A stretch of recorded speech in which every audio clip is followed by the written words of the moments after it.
In the middle of the Kazakh Steppe, where experts expected nothing but nomadic camps, archaeologists just uncovered a 3,600-year-old industrial city, and nobody saw it coming. For decades, the prevailing view of Bronze Age Central Asia was straightforward. The vast Kazakh Steppe was roamed by mobile pastoral communities, people who followed their herds, left no lasting structures, and built no cities. It was a reasonable assumption. The steppe is enormous, remote, and unforgiving. Nobody was seriously looking for urban settlements out there. That assumption began to crack when researchers at Toraighyrov University in Kazakhstan first noticed something unusual at a site called Semiyarka, a stretch of land perched above the Irtysh River in northeastern Kazakhstan. Rectangular earthworks, unusual pottery scatters, early hints of metalworking. The site was flagged in the early 2000s, but its true scale remained unclear for years. Then an international team from UCL, Durham University, and Toraighyrov University conducted a full-scale survey. Their findings, published in November 2025 in the peer-reviewed journal Antiquity, stopped the archaeological world in its tracks.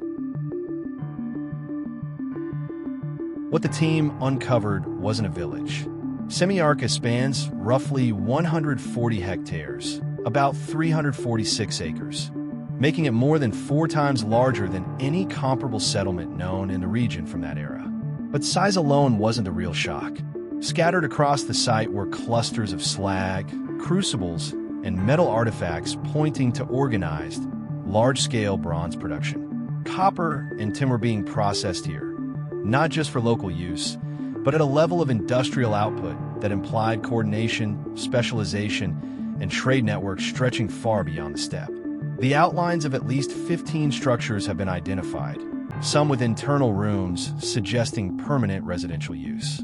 This wasn't a seasonal camp. People lived here, worked here, and built something that lasted. Dating to around 1600 BC, Semiyarka was thriving at the same time as the great civilizations of Egypt and Mesopotamia. Yet it existed in a region the ancient world largely forgot. Not everyone agrees on what Semiyarka actually was. The researchers themselves were careful. The title of their published paper asked the question rather than asserting the answer. A major city of the Kazakh Steppe? Note the question mark. Some archaeologists are cautious. Critics point to the relatively low density of surface finds, pottery sherds, and metallurgical evidence that, while significant, might not yet justify the word city in the full urban sense. Others argue the scale and industrial complexity demand a reclassification of what steppe societies were capable of. What both sides agree on is this: Semiyarka is genuinely unusual.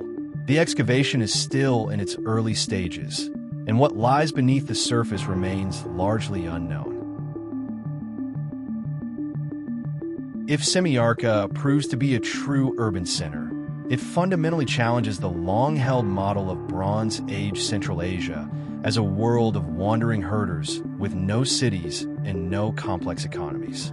It would mean that sophisticated, settled, industrially organized societies existed on the steppe at the same time as the great ancient civilizations. They were simply never looked for. It also raises bigger questions about trade. Where did the tin come from? Where did the finished bronze go? Who was Semiyarka connected to? Every answer could redraw the map of Bronze Age exchange networks across Eurasia. Here's what I want you to think about. If a city this large existed on the steppe for 3,600 years without being fully understood, how many other ancient societies are still hiding in plain sight, in places we've already decided aren't worth looking? Leave your thoughts in the comments. I genuinely want to know what you think. If this story made you see ancient history a little differently, hit that like button. It genuinely helps this channel reach more curious minds. Subscribe if you want more documentaries that go beyond the textbook. And share this one with someone who thinks they already know everything about the ancient world. Thanks for watching.